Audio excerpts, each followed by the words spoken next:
There are two separate sources of power for the Islamic Republic. And the Islamic Republic right now is in a situation where it has to decide which one is more important. Whether it's military power, economic power, or people power, at the end of the day, it comes down to these two sources. It's money and ideology. For the Islamic Republic to be able to pay for things and continue to have people fighting for it or work for it, it either has to pay them or have them dedicate their time and effort and their lives for the Islamic Republic because they believe in the ideology of the Islamic Republic and they think that the Islamic Republic stands for something that is worth working for, spending your resources on, or even dying for. No matter how much nuance you want to get about this, at the end of the day, it's basically these two. It's money and ideology. Among us Iranians, we have been debating and thinking about which one of these is actually more important for the Islamic Republic, and whether the people who work for the Islamic Republic or support the Islamic Republic, are they more financially motivated or are they more ideologically motivated? This debate is now becoming more important than ever because we're getting to a situation where the Islamic Republic has to pick one. The problem with focusing too much on ideology is that it's not as flexible. When it comes to ideology, what we're talking about here is the Velayat Faqih version of Ethna Ashari Shia Islam, which is basically the guardianship of the jurist version of 12-ver Shia Islam, which is a package of multiple beliefs that includes believing in the supreme leader as the representative of God on earth, and fighting for him is fighting for God, is the belief that the Islamic regime in Iran is the ultimate force against Zionism and Western imperialism. It includes the belief that the supreme leader in Iran and following him and believing in him represents true Islam, and that the supreme leader in Iran should be considered the only true leader of Muslims worldwide. I know that's ridiculous, but that's what it requires. It also requires believing in the Mahdi and believing that Iran will become the base of operations for Mahdi when he arrives, that the point of using Iran is to prepare his base of operations and prepare his army and prepare all the other resources that the Mahdi is going to need to basically at some point take over the whole world. This ideology is not very flexible and also doesn't align with the interests of the nation. Other countries also rely on money and ideology, but if the ideology is patriotism, at least the money motivation and the ideology motivation are in line with the national interests and the prosperity of the people in your country. But when your ideology is based on something out of this world, then the gap between what's actually good for the people and what's good for the nation and what's good for, I don't know, the Mahdi, at some point is going to make the entire system very unstable. And that's what we're dealing here with. A major narrative that is required to make all of this work is the demonstration of strength and power against the enemies of Islam, which is mostly the United States and Israel. And the belief in this entire ideology requires selling the idea that the Islamic regime in Iran is a powerful force against the enemies of Islam. And that not only we have Islamic rule in Iran, we're also fighting against the enemies of Islam all around the world. This was the point of the Islamic Revolution of 1979. It was to remove the puppets of the imperialist West from inside Iran, which was the Pahlavi dynasty from their perspective, and then removing the puppets of the imperialist West from the entirety of the Middle East, which for them is Zionism and all the tentacles of Zionists, includes the Saudi Arabia, UAE, and Azerbaijan, and all the other forces that are not aligned with them.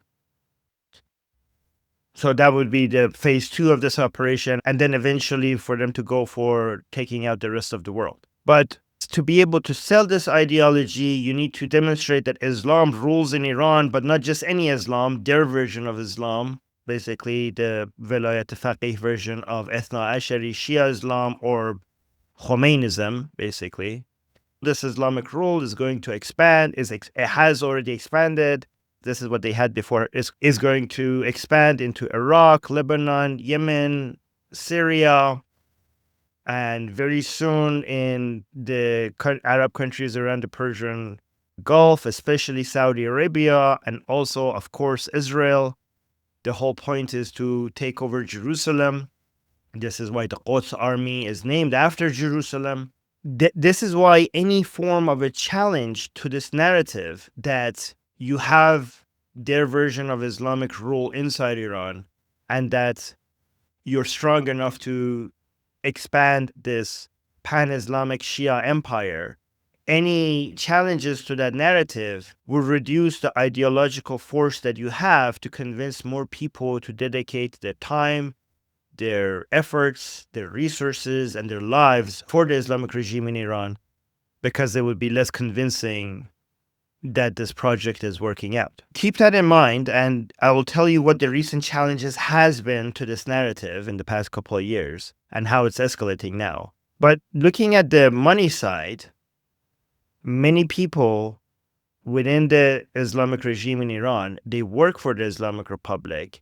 They believe in this ideology, but their belief and support is surface level, meaning that at the end of the day, they're working for money.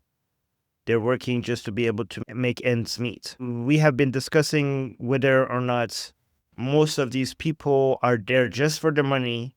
And if you cut their payments, will they still be there fighting for the regime? Or whether they're true believers and they will be sacrificing their lives for the regime no matter how much hardship they have to experience. Obviously, the answer is that we have a mix of both, and many people in the middle. This is not binary, it's a spectrum.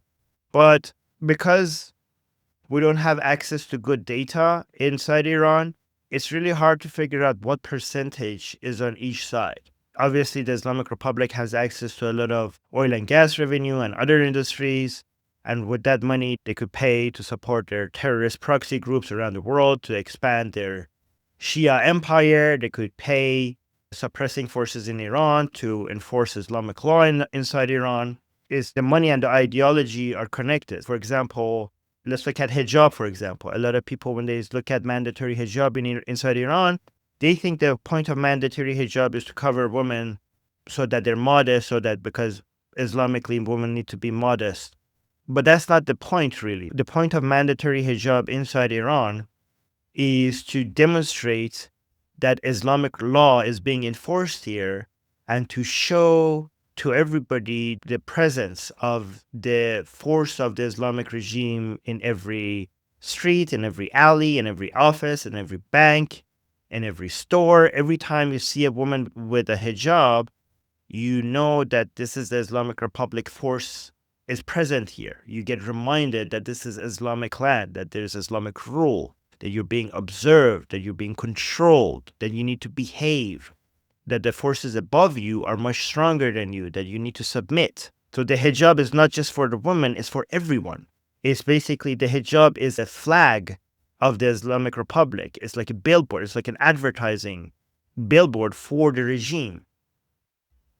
And in the same way that the Islamic regime in Iran weaponizes the hijab to demonstrate its presence and its control, Iranian women taking off their hijab is not just about freedom to not wear the hijab. This is something that a lot of non-Iranians don't get.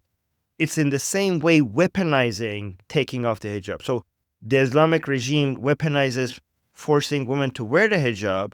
Taking off the hijab is also being weaponized by Iranian women to demonstrate that the people have taken over this area. The people have taken over the streets, like they have retaken the streets. It's taking off the hijab is a demonstration of taking back control from the regime. You can see how, and this hijab example is a very good way to demonstrate the connection between the money and the ideology, because they're not separate, right? So you need the ideology to convince people that we are in control, that we're powerful, that the Islamic rule is being enforced here.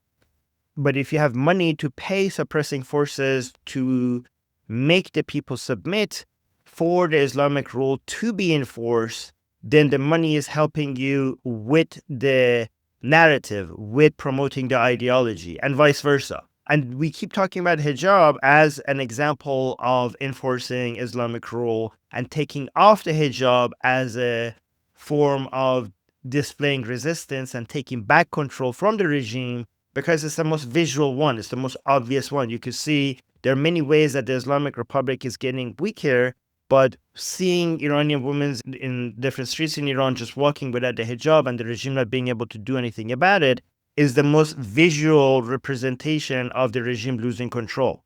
A couple of years ago, this was one of the most obvious ways that the Islamic Republic is losing in the ideological warfare.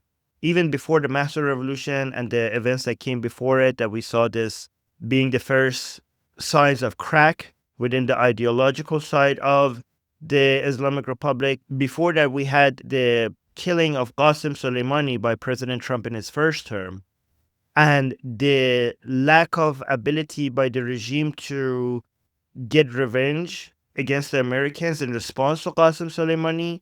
That was one of the first signs of weakness in the ideological power of the Islamic Republic. Remember, what we're looking for from the ideological side is the lack of ability to enforce Islamic law and to fight back against the enemies of Islam. Again, every time I say Islam, just think about Khomeinism, right? The guardianship of the jurist version of 12 Shia Islam, right?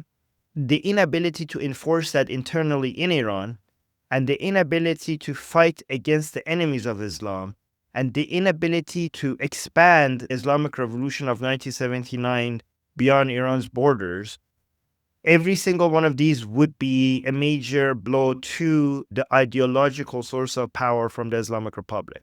Because if you are a regime supporter, that's what you want to see to be able to believe that you're fighting for what you believe to be the right side, the Mahdi's army and Allah's army. The dominoes were like this. Qasem Soleimani was killed, and many people within the regime saw that the Islamic Republic was not able to hurt United States in the same way that they were hurt. Not only nobody at the same level of Qasem Soleimani died within the United States, not a single American soldier died in response, which is very embarrassing. The Islamic Republic always comes up with its own ways of trying to sell the idea that they're victorious, but some of these regime supporters could tell that this is not a satisfactory response. And then we had the Master Revolution and the normalization of Iranian women not wearing hijab in many different parts of Iran, and the Islamic regime wanting to, but not being able to do anything about it. That inability to enforce Islamic law inside Iran made many pro-regime people lose faith in the regime.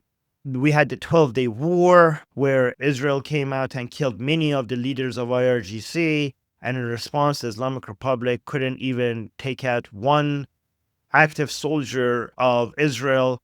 I think for Israel, they have never been in a war with such low levels of casualties from their side.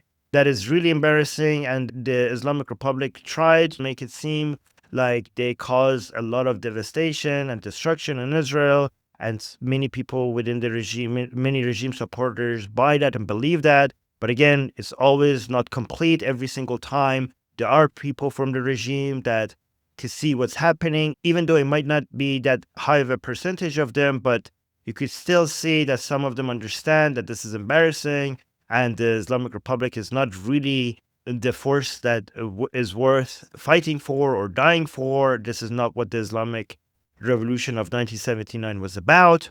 And then United States came and bombed Bordeaux and Natanz and the nuclear facilities in Isfahan. That was embarrassing. After so many years of building those facilities, they just went out like that.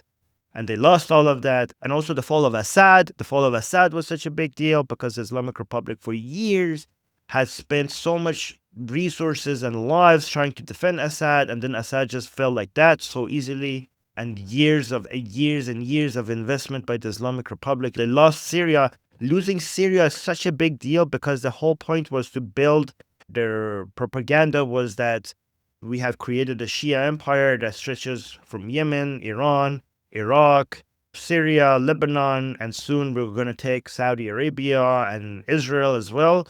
Losing Syria was a huge blow against all of this narrative, which is embarrassing again. Again, they come up with their excuses for why this is all okay.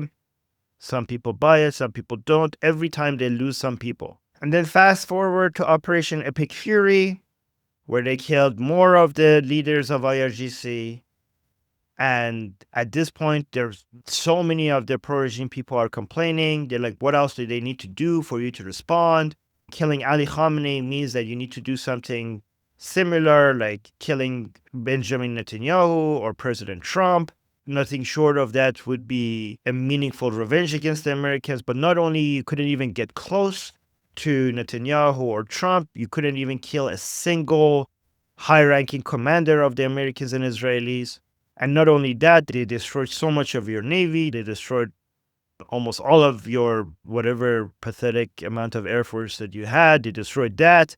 And again, there are still so many regime loyalists that believe that, oh yeah, we're defeating them, we're fighting, we're resisting, and we're winning this even.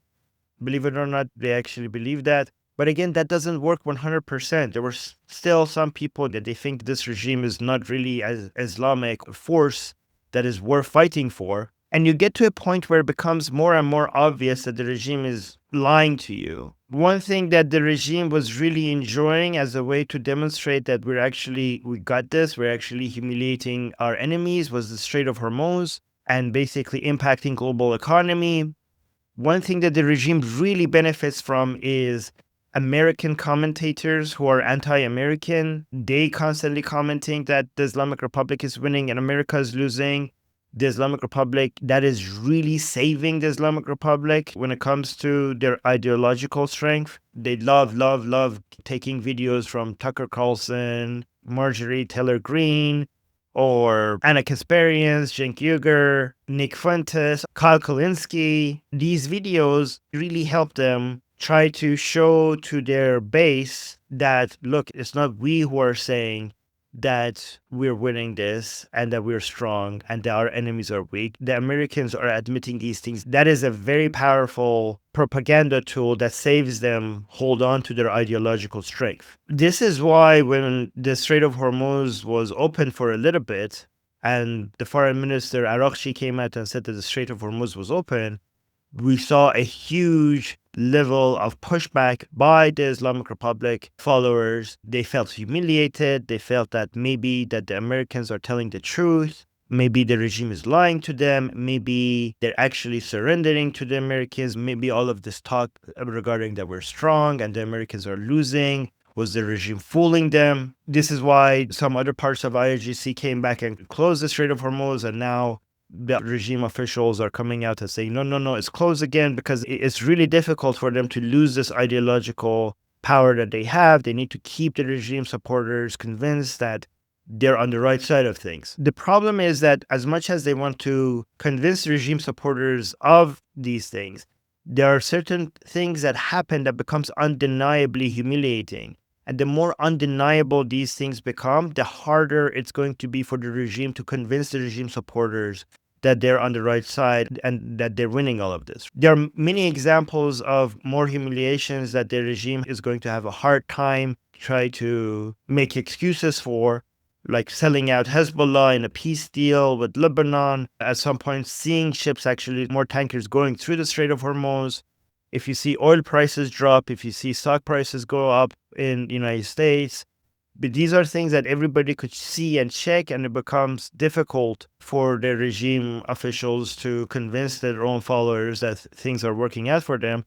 And it doesn't actually also help that there's also the internal division within the regime itself, means that if some parts of the regime want to sell something as a win, there are other parts of the regime that will come call them out and say, you're lying to us. In the same way that having content from American content creators that is anti-American helps the regime, their own internal division and having some other people from within the Islamic Republic coming calling out other parts of the Islamic Republic as lying, and the fact that they're actually being humiliated by the Americans, that is actually one of the most powerful ways, because they're not going to listen to us who are against the regime, But if they see some other parts of the regime admitting that this is humiliating, that lack of unity and that admission is very damaging. And usually when you had Ali Khamenei, when he was alive, he would stop anything like that. But now without him, there are more people admitting that they're being humiliated, and regime supporters are actually seeing the content from other regime supporters who are calling this humiliation. They wouldn't be convinced by me, but they would be convinced by that. This is really helping reducing the ideological strength of the regime. But the ultimate undeniable humiliation,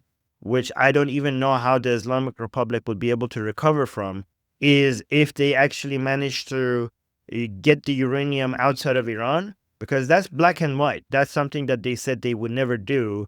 And if they do that, then there is no way to deny that just happened. If we have not just international observers, but American observers stepping inside Iran to make sure that the Islamic Republic is not enriching uranium again, just having that, just having international observers or even worse, American observers come inside Iran to check that the enrichment uranium facilities are being destroyed, that level of humiliation is really hard to recover from. Let's go back to how this all started. We're talking about money versus the strength of ideology. The issue is that given how more and more bankrupt the Islamic Republic is becoming when it comes to its ideological strength, they have to rely on money to keep paying people to do the things that they want to do, to fight, to suppress, and basically to run the system. And this is why the blockade on Iranian ports by President Trump is devastating. If the Islamic Republic go bankrupt on ideology and they also go bankrupt financially, then they're screwed.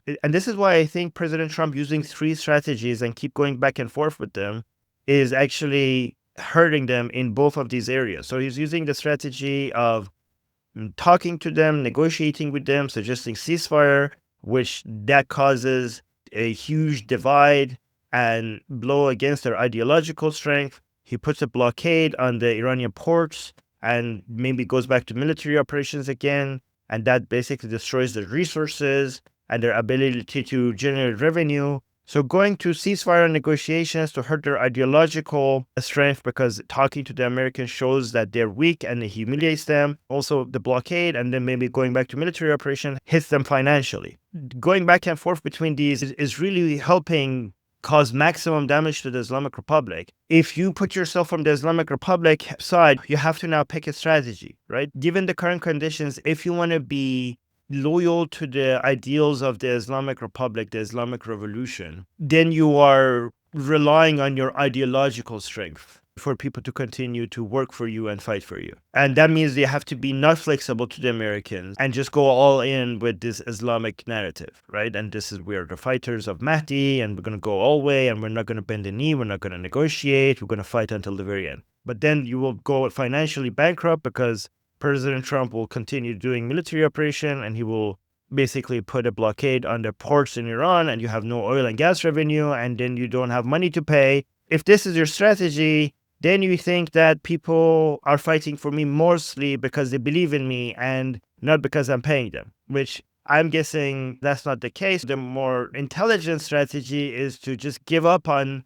being loyal to the goals of the Islamic Revolution, just give up on that, throw Hamas and Hezbollah under the bus, not humiliating, not selling out the blood of Ali Khamenei. You forget about all of that, just like basically betray all of the supporters of the Islamic Republic and just go maximum flexible with President Trump. Give him the enriched uranium, get all the observers he wants inside Iran, stop supporting the proxies. I don't know, if whatever range you want for the missiles, we'll go over that. Just open the goddamn port so that we could get some money in, so that we could pay people to continue running the system. If you go with that, then you're going to deal with a lot of pro-regime people who are now against you, but at least you have the money to maybe pay enough people to keep suppressing your opposition and maybe keep everything running. But you can't have both. You have to pick one side. And the worst thing you could do is to keep switching between these two. That's the worst thing you could do, because if you keep switching between these two strategies, you're going to miss out on both.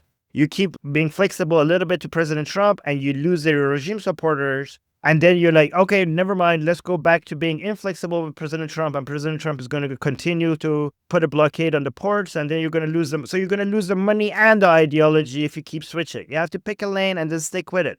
And the reason why the Islamic Republic can't pick a lane and stick with it is because it's fragmented, and different fragments believe in lane number one and some fragments believe in lane number two. And that's why you keep seeing them switching between them. And that's why they might actually lose both. If you want to come talk to me about all of this and ask me questions, come join our discussion group. The link is below. Leave a comment letting me know if this was useful, if this was educational, if this was interesting. These comments really motivate me to make more videos like this. My name is Armin Navabi. I'm Israel Chai. Long live America. Javid Shah. Payande Iran.